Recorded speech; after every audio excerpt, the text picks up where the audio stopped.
Today on the net, pro-Kremlin activists try and fail to smear an opposition figure's reputation. Reactions online.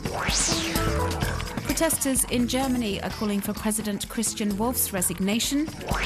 And the Israeli authorities are using Facebook to advertise an anti-drug campaign.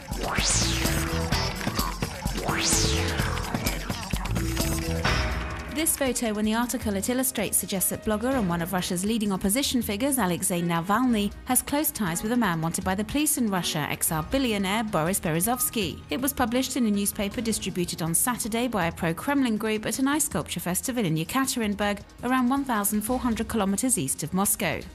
But it turns out the photo's been altered. The person who took the original photo, Alexei Yushenkov, came forward almost immediately and posted the original series of photos on his blog. We see that Navalny was in fact in the company of businessman and candidate in March's presidential election, Mikhail Prokhorov.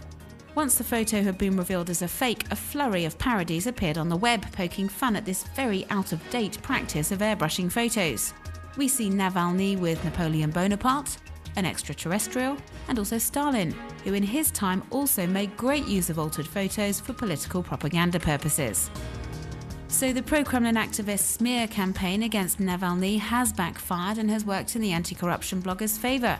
He's become a pivotal figure in recent weeks leading protests against Vladimir Putin. The New York Times says the affair demonstrates how the web and social media platforms are transforming Russian politics.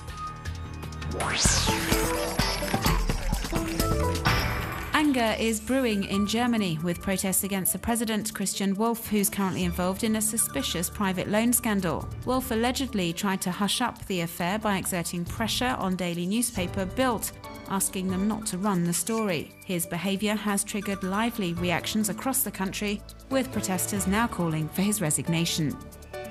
As we can see in this amateur video footage filmed on Saturday, hundreds of demonstrators gathered in front of the presidential palace in Berlin, demanding the man in office step down. Demonstrators waved shoes in a protest modelled on what one might see in the Arab world, where waving one's shoes is a sign of anger and disrespect. The rally was largely coordinated via the web and social networks. A Facebook page had been set up urging the people of Germany to join Saturday's demonstration, and there had been an avalanche of Twitter posts encouraging participants to bring shoes to the rally to display their contempt for the president. And thanks to the internet, those unable to travel to Berlin on Saturday could also get involved in the movement. Many web users participated by posting photos of their shoes online as a sign of their opposition to Christian Wolff. And although the atmosphere at the rally was pretty friendly and light-hearted, this Twitter user says it is a bad omen for the president.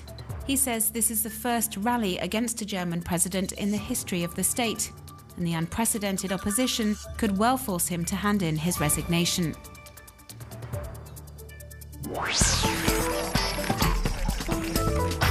The Israeli anti-drug authority is using Facebook's new timeline feature to raise awareness about the dangers of drug abuse. A profile's being created for the fictional Adam Barak, illustrating the two different paths Barak's life could have taken in 2011, with the left-hand side of the screen depicting his life on drugs and on the right-hand side his life without drugs. It's a novel way of illustrating the damage caused by regular drug taking. Hashtag Occupy Nigeria is trending heavily at the moment on social networks. Inspired by the Occupy movement in the US, the people of Nigeria have been taking to social networks for several days, urging fellow citizens to protest against the authorities' recent announcement they would be scrapping fuel subsidies. Fuel prices have since soared, prompting Nigerians to take to the streets and the web to urge the government to change its mind. This video is called Time is Nothing and was made by photographer Kien Lam from shots he took on a recent trip around the world, during which he travelled to 17 different countries. The clip contains over 6,200 photos and will take you around the world in under 5 minutes, discovering the beauty of the landscapes in Jordan, Indonesia and also Peru from the comfort of your own home.